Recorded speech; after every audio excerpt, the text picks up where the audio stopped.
let it bang, bang.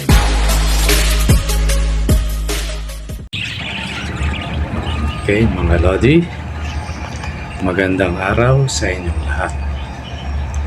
Ngayon, ang itatopic naman natin, kasi nung nakaraan na natin, although kulang pa yon, yung traffic natin mga kinakain ng mga ibon. Marami yan mga Lods. Basta ang technique lang doon, testingin mo sa isang ibon mo, sanayin mo siya. Pag walang effect yun, sabihin yan, okay yun. Kasi mga damo naman talaga kinakain yan, Lods.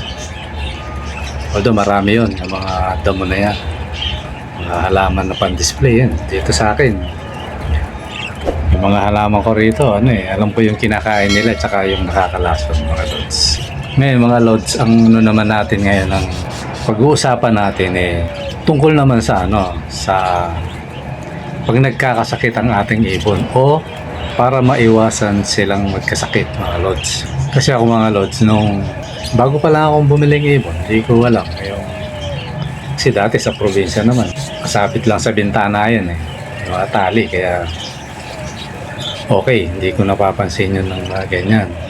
Saka mga ibong bukid lang yun. Neto na, nung nag-alaga na ako ng ibon dito, may napansin ako sa mga ibon ko na nung binili ko, ang gaganda, ang lulusog naman. Ang huli, may nananamlay. Ano kaya nangyayari? Tapos humihinga ng malalim.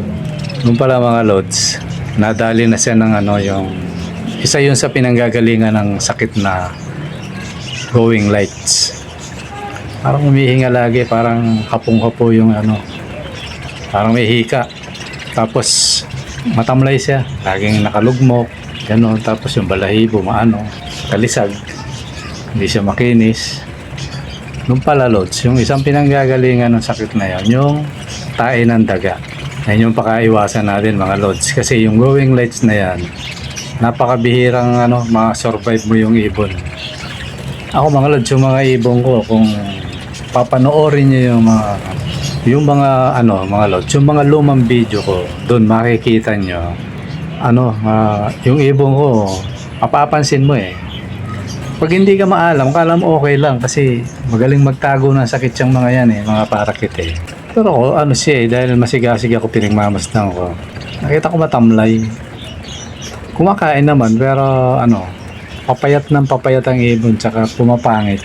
Kung pala nakakain ng tayo ng ipis mga Lods. Kaya pansinin nyo yung mga kids nyo kung medyo nakakadaan yung nakakatungtong siya sa ibabaw ng kids nyo, dapat takpan nyo ng yan, kahit lang na pantakip, kahit lona kasi ako minsan gumugupit ako ng plastic yung lona. Minsan kung may yero, tatakpan ko ng yero yan, kasi pag nataihan yung inuminan niyan o yung mismo kainan niya, kasi ang parakit matakaw yan kahit tinetest niyan mahilig magkut-kut yan, kaya madali siyang madali mga Lods. Kaya para maiwasan yun, kagaya ng nangyari sa akin nung nagkakamali 4 o 5 ibon nang nadali ako sa ganon nung hindi ko pa alam. Hindi natin masabi hanggang ngayon kasi minsan ako na may mga daga, makukulit yan may mga bubuit. Ang tae niya, silaki ng yan, Lods, yung pits. Kaya makakain ng ibon natin yan. Kaya ingatan nyo yun mga Lods. Kasi hindi makakasurvive yung ibon nyo dyan. Napaka minimal lang makasurvive dyan. Tapos eto pa mga Lods, yung tingnan nyo yung mga ibon nyo, yung puwitan nila, yung baka nagbabasa yan, yan, sabihin nagtatai ibon mo, nagbabasa may nakakain siyang hindi tama o maring gulay na sobrang ka sa gulay. Kaya minor lang mga Lods sa mga pinapakain natin. Ang gulay maganda sa yan, pero pag sobra, kasi inadapt na natin yan kasi ang ibon pag nasa wild dyan, pag nagtatai yan, alam niya gagawin niya, alam niya kung ano kakainin niya para maalis yung pagtatai. Kagaya nga yung nabanggit ko na putik o yung adobing malambot, yun, alam ko gamot nila yun. Kaya tingnan nyo yung mga ibon nyo. Ngayon naka-adapt na sa atin ang mga yan mga Lods. So tayo nagagawa ng paraan kasi yung ibon nakakulong yan eh. Hindi naman nagsasalita yan na katai ako, kailangan ko ng ganito. Hindi naman eh. Kaya tayo nga alam. Pag medyo nagbabasa yung ano natin, alamin natin. Kung meron mga ano kayo mga loads, yung adobing malambot, o kaya yung sinasabi kong putik na walang chemical ha, yung nasa bukid. Lagyan nyo yung ibon nyo. Ngayon kung wala, yung ano yung paso, yung isang pakainan natin, lagyan nyo. O kaya bato, alam nyo yung batong patay. Lagyan nyo mga loads. Pag wala pa rin, uling. Isang blocking uling na ganyan, lagyan nyo. Kasi ang uling, kakagatin nila yan para ano nila yung pagtatain nila. Ayun, kung meron kang bato dyan, na patay na bato, may paso, may uling, ibigay mo lahat. Ako, minsan, kung mapapansin nyo, yung pinagbusala ng mais, kasi minsan, nagluluto kaming gulay. Yung hilaw na mais yun na pinaggayata. Hindi ko inaalis yung kahit tuyo na. Kasi nakakatulong yun mga lods sa kanila. Kasi pag sa syudad tayo, limitado yung ano natin eh. Di ba kagaya sa bukid, pag nagtae yung ibon natin, kuha ka lang ng ano, yung mga bato-bato dyan, kaya mga putik na sa bukid. Kasi mineral din yung lods eh, yung ano, nakakakuha silang mineral doon. Eh kaso nasa syudad tayo, lalo na ako. Ikaw ang gagawa ng paraan kung ano yung alternative na pwede dyan. Tapos yung shell, pag nagano kayo ng, nagprito kayo ng itlog, huwag yung itapon. Hugasan mo lang yan loads, tapos ibilad. Pag yung kasi ang ano, merong, hindi ko lang kung ano yung ano nasa itlog eh. Kahit sa halaman, ano siya eh. Pag inano mo yung itlog, ino mo na yung laman, di ba? Yung shell. Tapos nilagay mo kaagad sa halaman yun. Porsanela yata ang tawag. Hindi rin maganda sa halaman, kaya maganda, hugasan mo. Ganon din yan sa mga ibon natin mga lods.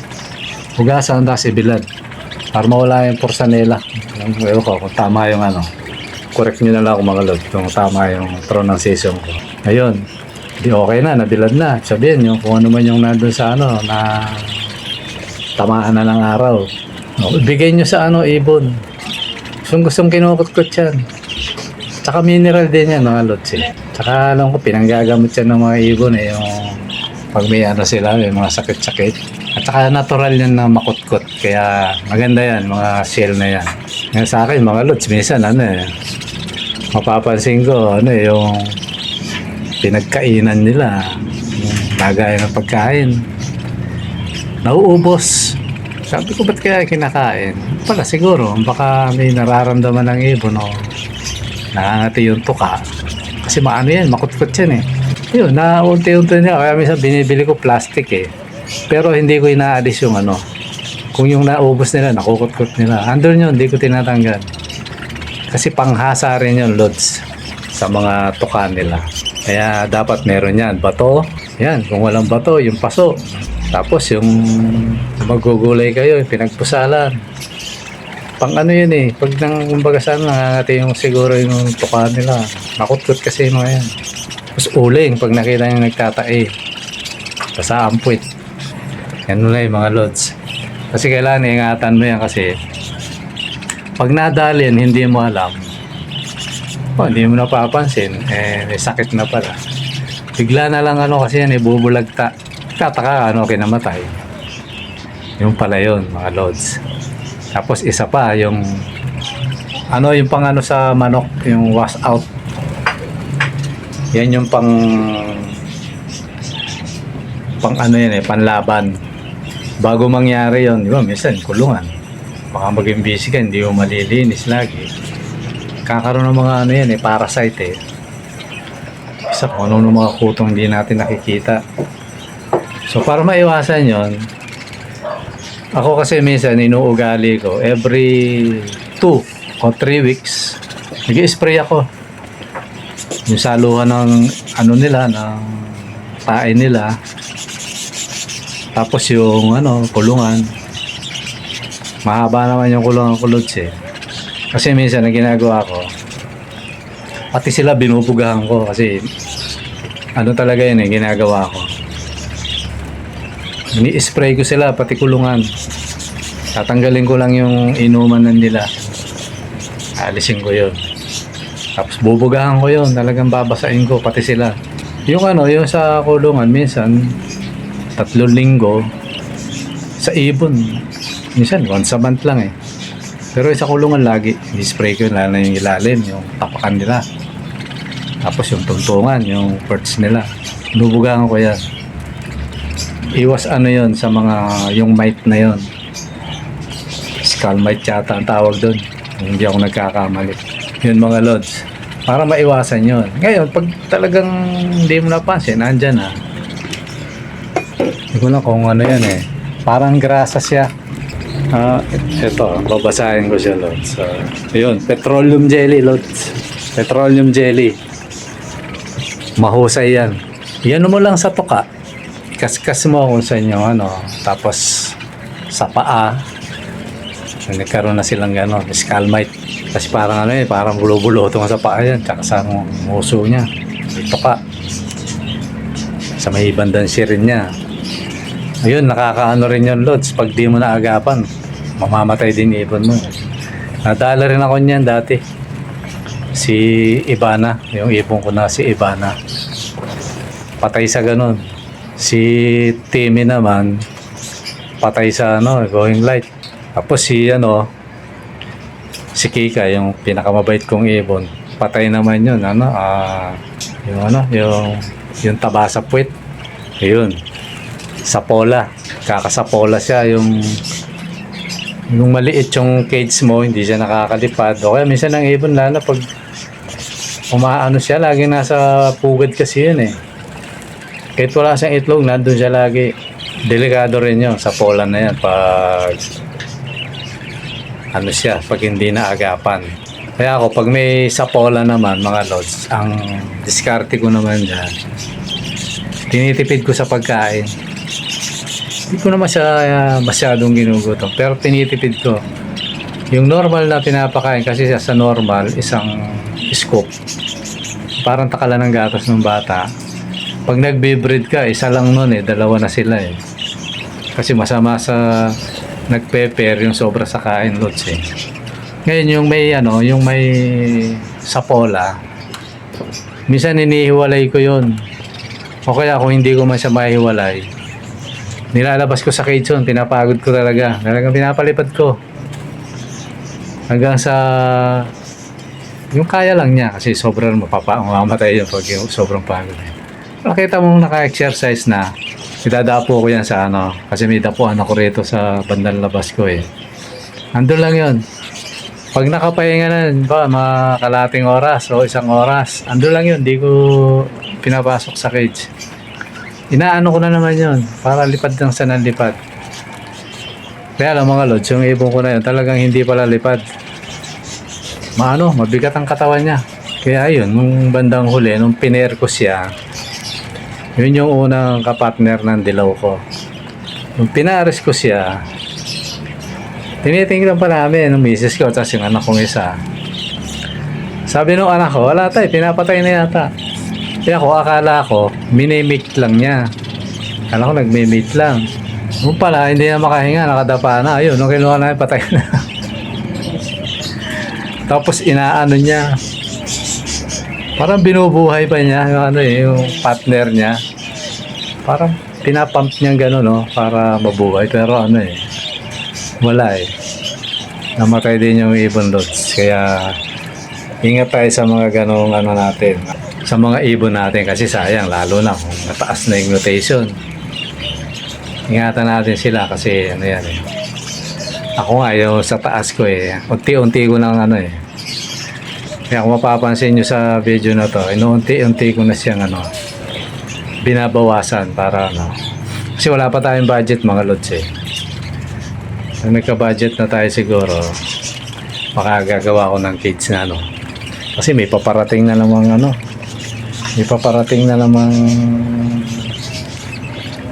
bago. May paparating na namang bago tayong inakay. Wala na akong paglagyan. Kaya siguro sa mga pag tayo ng budget gagawa ko ng kulungan na isa pa para pag-iwa-hiwalayin ko na. Para maiwasan yung ano, kasi mamomonitor natin kung okay pa ba yung ibon o hindi. Mga lods. Okay mga lods, yun muna, hanggang dito muna tayo at baka maubusan tayo. Ito, pakunti na lang yung ano. Maraming salamat. Sana mag-comment and i-like, i-share nyo sana yung ating video para dumami yung ating subscribe mga lods. Maraming salamat. Mabuhay tayong lahat.